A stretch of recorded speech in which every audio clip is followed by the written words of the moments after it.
So, good evening, everyone, and welcome to Northwest Prep's 2024 Fall Academic Exhibition. Round of applause.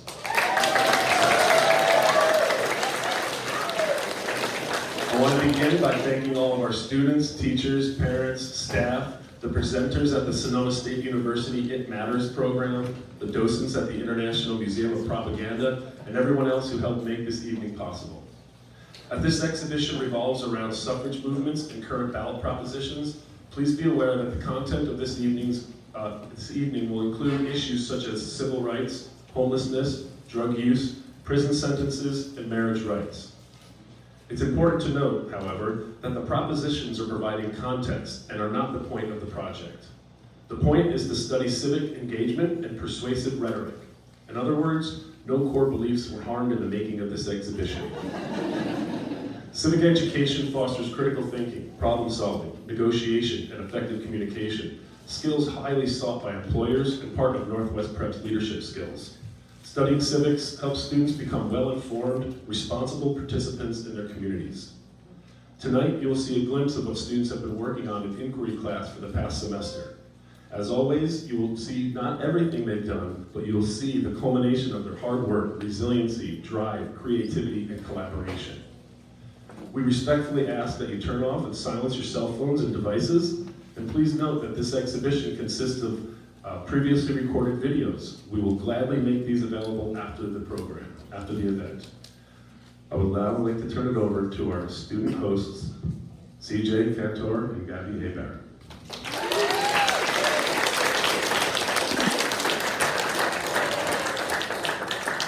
Tonight, we take on the driving question, how does persuasion garner power? Power and persuasion are around us every single day. They play a role in the commercials we watch, the social media we read, and the relationships we cherish. The goal of this project was for students to explore the influence of persuasion on civic power, how persuasion amplifies community voices, and how knowledge and persuasive techniques foster critical media consumption. Every 4 years, our election season becomes heightened as we enter presidential elections. Citizens of the United States fight by using their voice and vote to consolidate power in areas that are important to them. Right now, we the people are engrossed in the 2024 election season, but it is important to remember that there is more on the ballot than the race for the White House. We can't forget what leads us to our decisions, what influences our choices, and how different people use persuasion to garner power in an attempt to impact how we vote. At the high school level, students research ballot propositions and produce campaign ads based on their chosen stance on each issue. Alongside this, they study rhetorical devices and create a handbook of persuasive techniques. Their campaign ads incorporate these rhetorical tools, which were then analyzed by each group to showcase their understanding of persuasion in action. We wouldn't even have the opportunity to take part in garnering power in politics without the effort and determination of many citizens throughout various suffrage movements. Our middle school students dove into the history of suffrage movements, collaborating to create mini-documentaries that trace the journey to voting rights for different groups in our country. They worked together to develop timelines and scripts, bringing these stories to life throughout short collaborative films. Tonight, we will watch these documentaries alongside our high school group's proposition campaigns ads in pairs, one for and one against. Before we begin, we'd like to ask each audience member to fill out the before watching ads side of the exhibition ballot you were given at the entrance. Please take a moment to do so now if you have not done so already. Your responses will remain anonymous. Persuasion garners power. The power to make your voice heard, the power to vote, and the power to effect real change for the community and for your family. Understanding how persuasion garners power is critical to our democracy. Studying rhetoric also affords you the ability to recognize when persuasion is being used for and against you, and giving you the chance to keep the power in your own hands. We hope after tonight you have more insight into the persuasion and power, how persuasion and power interact. And don't forget to let your voice be heard and vote this Tuesday, November 5th, 2024. Please stay seated and we will begin shortly.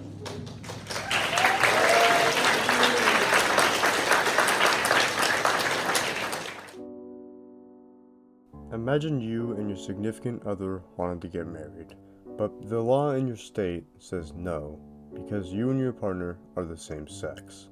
This homophobic scenario is written into the California Constitution. Luckily, actual enforcement of this text was deemed unconstitutional by the Supreme Court of California, with California Proposition 8. However, the discriminatory text is still in California's Constitution. This is where California Proposition 3 comes in. Voting yes on Prop 3 would allow gay marriage to stand, along with keeping the original marriage text next to it. Not only is this text against our rights, it's anti-LGBTQ and promotes discrimination against the community. Our opposition may claim that this text is already the law of the land, but the same argument can be made for banning abortion. So if you support LGBTQ and want this discriminatory text removed from our Constitution, vote yes on Prop 3. 16 years ago, the people of California voted on a landmark proposition to enshrine the sanctity of marriage in our state, making it so that only men and women could be married to one another as God intended. However, today we face Proposition 3, which attempts to overrule Prop 8. As shown here, this change can lead the people to filing holy matrimony with horrors such as pedophilia, zoophilia, and polyamory. The Bible says, and I quote, "Marriage should be held in honor by everyone, and husband and wife should keep their marriage pure." Who are we, as mere men, to argue with the Lord's will? This assault on the values of a family puts our entire future at risk. If we cannot instill proper values into the next generation, we'll descend further into sin.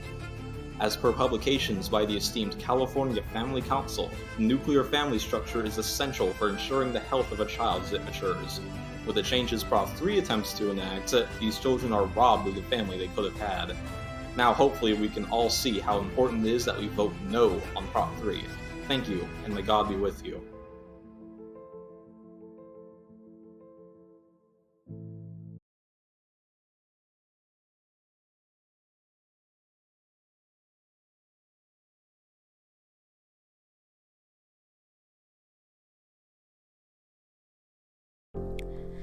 In 1791, the Constitution was created.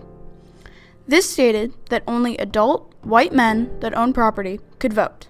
This caused women, African American men, poor men, and other minorities to not be able to vote. When the 15th Amendment was passed, it allowed African American men to vote. However, this caused a major problem. Even though they could vote, African Americans could be imprisoned for things such as just being in a line with white people. They were also illegally charged for crimes that aren't technically considered crimes. While people were incarcerated, they could not vote, and in most cases, they weren't able to vote even when their prison term was completed. Then came the Sheenman study. The Sheenman study shows that if offered, people were more likely to vote after their incarceration. In some states, such as California, Colorado, and Hawaii, felons can vote after their incarceration, but not during. In other states, however, you can't vote if you've been imprisoned, even after your term has been served. In these states, the Restoration Act would ensure that felons could vote after their incarceration. With this, we will leave you with one question. How can you help felons get their right to vote?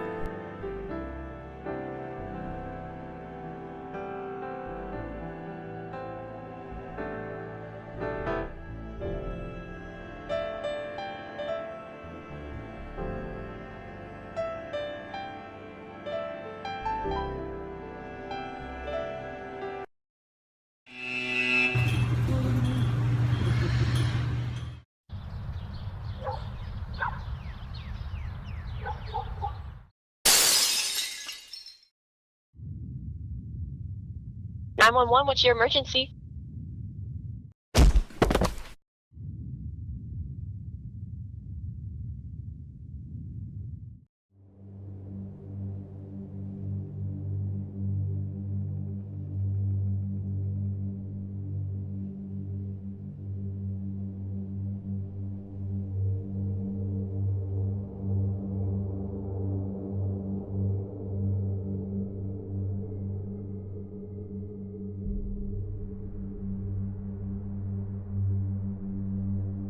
Voting no on Proposition 6 can prevent possible harm by keeping registered felons out of our communities. You can prevent this unjust change. In California state prisons, inmates have been forced to do hard labor, and this infringes on our basic human rights. Donald H., a former prisoner, has said that he has spent nearly 4 decades behind bars, witnessing the harsh realities of forced prison labor. This system of modern-day slavery strips inmates of their dignity and humanity. Prisoners' hard work is being exploited in unethical ways. We can't let this opportunity slip by. Let's stand up for the people that have endured involuntary servitude for this long and take action. Right here, right now. It is the right thing to do for the prisoners and the taxpayers. Join the League of Women Voters, the ACLU, California Labor Federation. Vote yes on Prop 6. It's time to end slavery in California.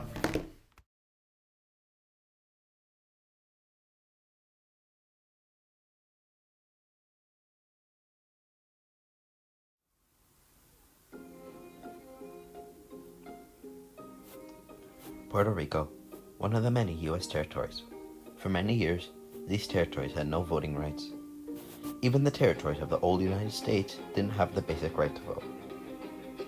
The Admissions Clause passed in 1888 was one way to ensure that territory can vote, making it a state.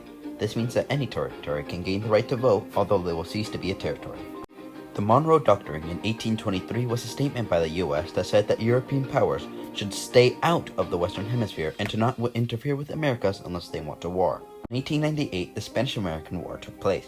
The Spanish-American War was fought over Spanish land to stop European influence on the Americas. Some of the land owned by the U.S. became states, like Florida, while most of the others became territories, like Puerto Rico, Guam, and the Virgin Islands, even countries like Philippines and Panama. After these wars, the Insular Cases were made. The Insular Cases were a series of opinions by the U.S. State Supreme Court in 1901 to 1905 about the status of the U.S. territories acquired in the Spanish-American War, including Puerto Rico, Guam, and the Philippines.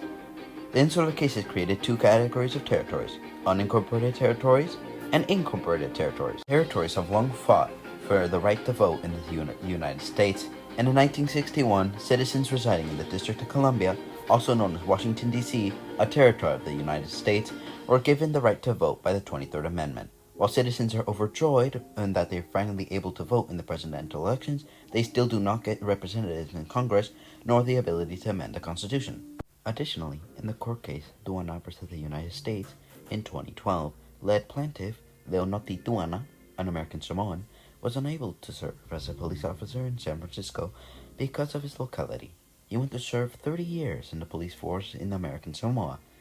This showcases the lack of political rights and equality by citizens in the territory. In 2016, Prop 51 would have allowed citizens of New Columbia, currently Washington, D.C., to vote and become a state. People from the district say they are happy because they would love to be treated like other citizens and finally have 2 representatives for their own state if the proposition is passed. Despite this hope, legislation that would have made New Columbia a state has not passed. Issues such as natural disasters have led to a lot of hardship in these territories, leading to citizens in these territories wanting the right to vote.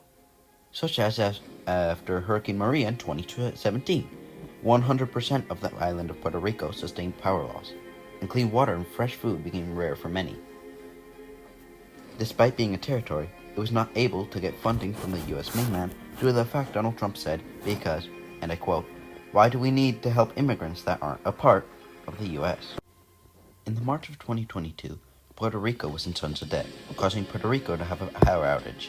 They even tried to get statehood due to the fact that the United States refused to send aid. As people debate about statehood, it's important that we center the argument about the voices of those impacted by the second-class citizen status, the residents of D.C., Puerto Rico, and the other U.S. territories. It is imperative that these unprecedented territories get the vote that they deserve.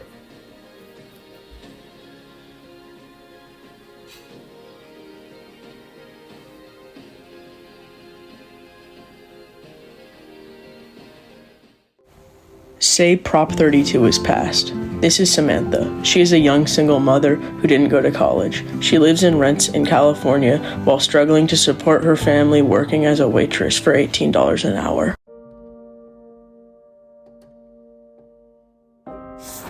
Samantha sees the prices of basic necessities like food, gas, and even rent increasing drastically. According to the Legislative Analysis Office of California, rent prices have increased greatly over the past few years, with an 89% cost increase on mid- and bottom-tier homes since 2020, in addition to increasing home and mortgage costs. Samantha continues to struggle to make what she needs with the increasing costs of rent and necessities. Many California citizens would be affected like this if Prop 32 is passed. Vote no on Prop 32 and keep California affordable. Young Californians struggle with the skyrocketing cost of living. They struggle with necessities such as gas, healthcare, and putting food on the table for their children or themselves. As a Californian, you know buying necessities can be costly, as it has the third highest cost of living in the country, which is 38% above the national average. To live a comfortable life as a single person, you must make around $53,000 annually, according to federal data. How can you make a difference for others and yourself? A yes vote on Proposition 32 does exactly that. Proposition 32 will help raise the minimum wage from $16 to $18. If you vote yes, you can help over 2 million Californians in need. It will help employees of restaurants, grocery stores, retail shops, school staff, and child care providers. Record corporate profit margins are what have increased the cost of living. A yes vote on Proposition 32 is a step closer to a better economy. It is a step closer to living a better life. Ask yourself this: do you want to help millions of Californians? You decide.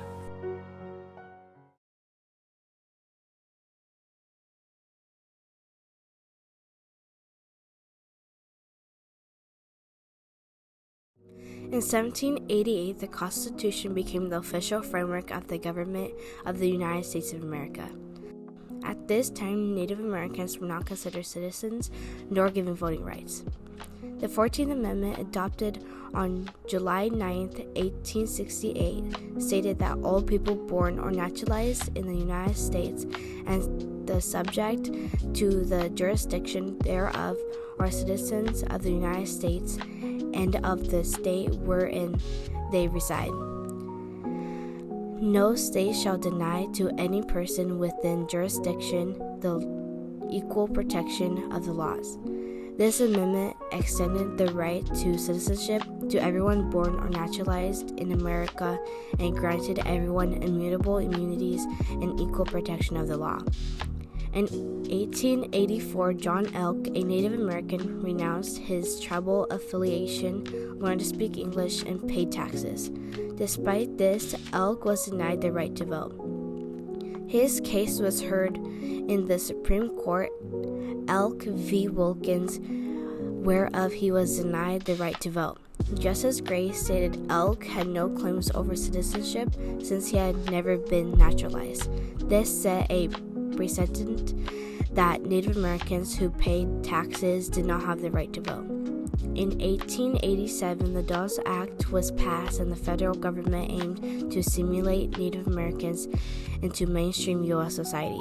Some of the terms for the Dawes Act include divided tribal lands into small plots for distribution among members of the tribe. Another term is, once the land was distributed to Native Americans, any surplus was sold to white settlers, with profits going to Native American schools. Only the Native Americans who accepted the division of tribal lands were allowed to become U.S. citizens.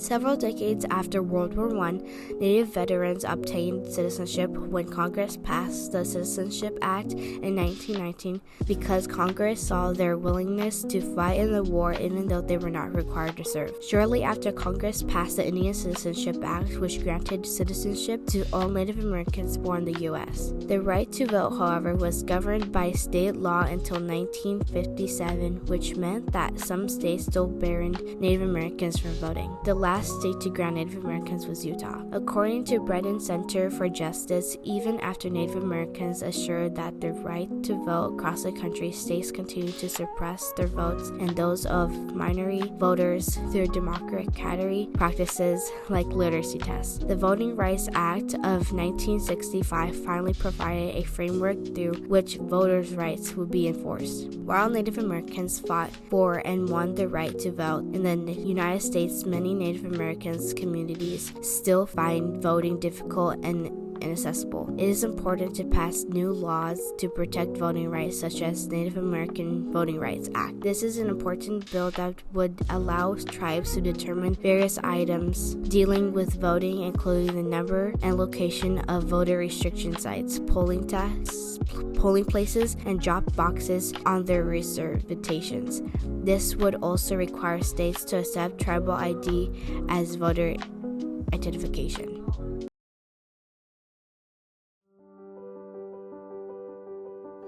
These people are happy. They are happy because they can take care of their children. Proposition 33 is not what it seems. Prop 33 will affect these families if it's passed. We need you to help make a difference against Prop 33 to stop the housing crisis and allow for more homes to be built. Trusting cities to limit rent control will only lead to greed coming from the tenants who do not want to pay their way, which goes against the Costa-Hawkins Housing Act.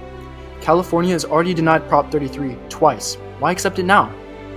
Prop 33 is making it hard for Americans to take care of this burden. Passing this prop will only make the housing crisis worse and homelessness skyrocket. Enough is enough, and we need to start taking action. Vote no on Prop 33. California has a huge housing crisis that we need to fix. With the new generation, we hope a fire will be lit, igniting the hope of a better future, a future with lower inflation and the solutions for the rising housing crisis. Prop 33 gives the city more control over housing prices, so landlords won't be able to change the rent whenever they feel like it. Don't you want to fight for your future? How can you get an education if you can't even live in a dorm? How are you going to be able to rent a house? Around 30% of California renters have to spend more than half of their income on rent. This is the world we live in, but it doesn't have to be this way as long as you vote yes to Prop 33. You can help to raise the people's voices by supporting the proposition on the upcoming ballot. We highly encourage you, as the people, to vote for you and your future generations to come so that we can live a better life.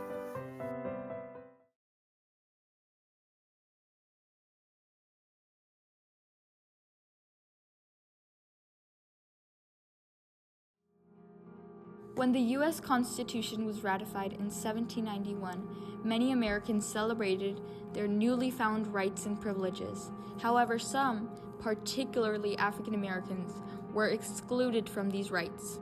In April of 1865, the Emancipation Proclamation was made, and it stated that slaves are now free. Ostensibly, black males 21 and over now have the right to vote. Now, you'd think the problem would be solved. However, poll taxes were initially made a law in southern states to prevent African Americans from voting. This resulted in many African Americans not being able to afford to pay the poll tax to vote. Another obstacle for the group was black codes. From 1865 to 1866, most southern state legislatures approved of this restrictive law. Black codes strictly governed black citizens' behaviors and denied them suffrage and other rights. Following the Constitution, the 15th Amendment gave people the right to vote, no matter their color of their skin, race, or their nationality. But still, some states prevented African Americans. In return, Congress passed enforcement acts in 1870 and 1871, protecting black voters and punishing groups like the Ku Klux Klan, which terrorized African Americans. Following that act, in 1872, Congress passed the Ku Klux Klan Act, which is one of the biggest and most known organizations. This act was against terrorists that utilized strong brutality against citizens. Despite these efforts, new barriers like literacy tests emerged in the 1890s, designed to keep black citizens from voting. The Voting Rights Act of 1965 finally ended racial discrimination in voting. One of the most important leaders in this fight was Martin Luther King Jr., who led peaceful protests to demand civil and voting rights for African Americans. His work, along with the broader civil rights movement, helped secure the right to vote for all citizens of color. Although many barriers have been removed, tactics like gerrymandering continue to limit African American voters. The fight for equal suffrage continues into 2024. Proposition 34, the Revenge Initiative. On California's 2024 ballot, a malicious proposition masquerades as a pro-patient act. Prop 34 targets healthcare providers, limiting their profits to only 2% of what they would have made in a year. If affected healthcare providers fail to follow 34's restrictive requirements regarding revenue, they will lose their healthcare licenses and tax exemption, possibly putting them out of business and their patients out of treatment. Proposition 34 disguises a proxy battle over the state's rent control laws. The California Apartment Association has made it clear that Prop 34 is a direct attack on the AIDS Healthcare Foundation as revenge for its rent control advocacy. It seeks to weaponize this initiative process, aiming to target the AHF and shut them up. Proposition 34 only has one purpose: to prevent the AIDS Healthcare Foundation from promoting rent control. Vote no on Proposition 34, the Revenge Initiative.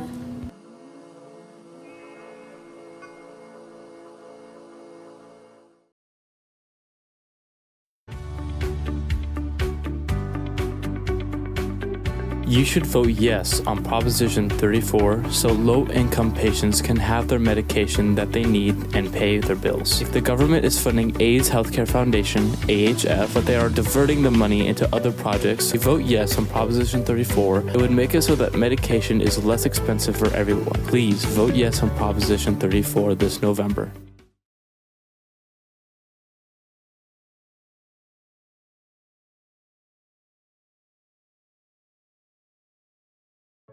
On May 29, 1790, the Constitution became the official framework of the United States of America when New Hampshire became the 9th state to ratify. At the time the Constitution was written, the Founding Fathers left the issue of voting up to the individual states, and many did not allow women to vote. In Seneca Falls, New York, in July of 1848, the first Women's Rights Convention was held in the United States.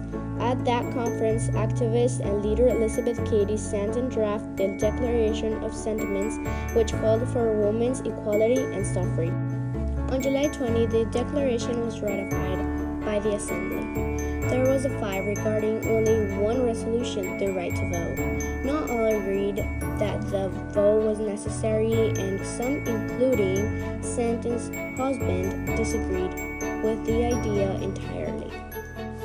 After some time and organization, the National Women's Suffrage Association, or the NWSA, was formed by Elizabeth Cady Stanton and Susan B. Anthony in 1869. The NWSA advocated for the right to vote for women in the United States. Shortly after, on December 10, 1869, Wyoming was the first state in the United States to grant women the right to vote within the Wyoming Territory when the Assembly passed the Women's Suffrage Act. Over time, different groups of people fought for and gained the right to vote. This can be seen with the 15th Amendment, which stated that the right of citizens of all United States to vote should not be denied or abrogated by the United States or by any state or account of race, color, or previous condition of servitude. Some women were not pleased with the passage of the 15th Amendment, granting African American men the right to vote before white women.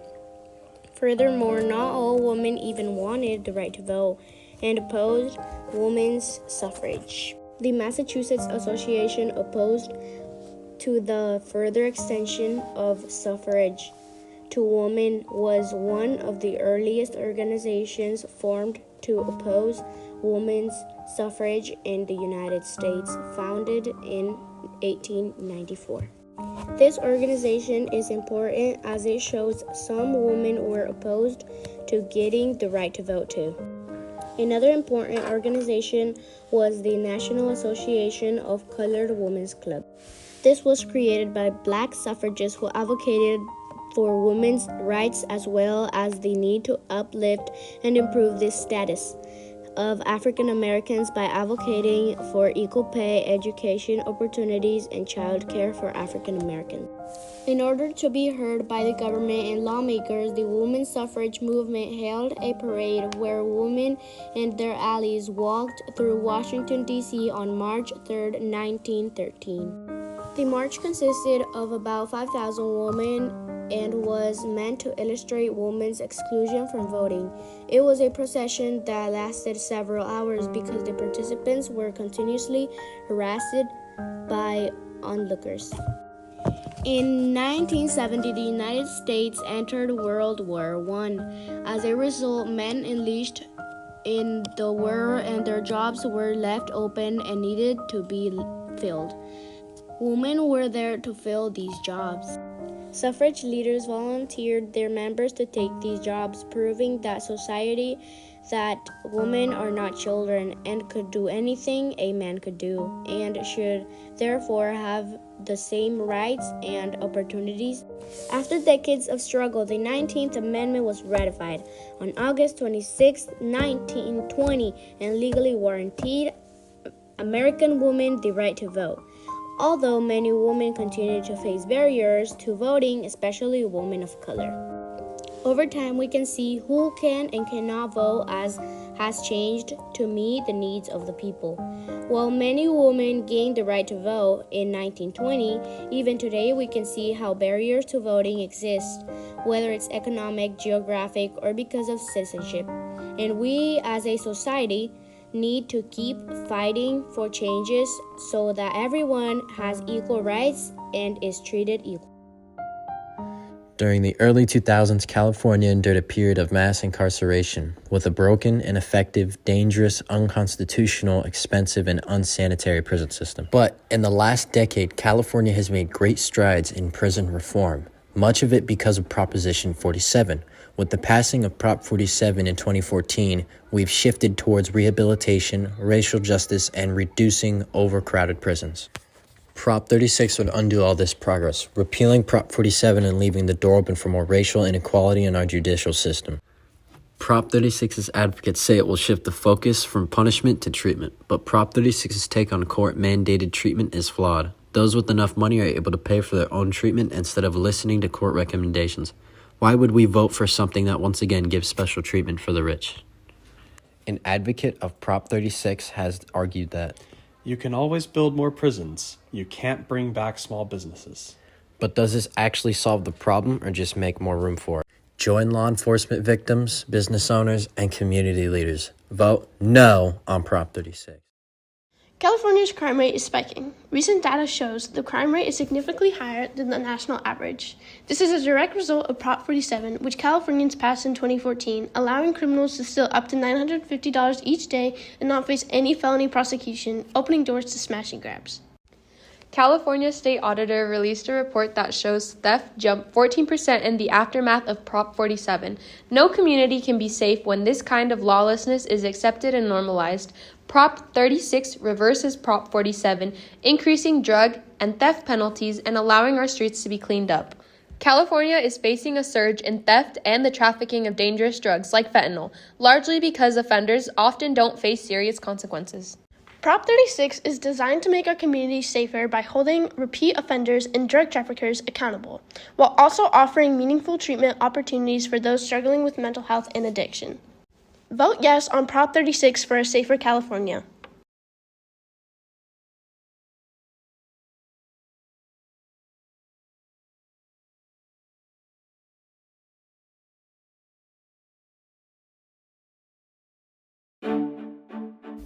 Did you know that during World War II, more than 400,000 Americans died?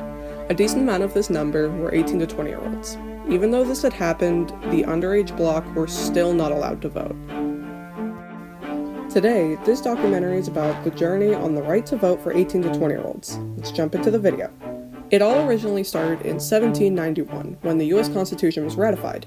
This made the process for voting rights among different groups of people start. That included women, African Americans, and the star of today's documentary, 18 to 20-year-olds.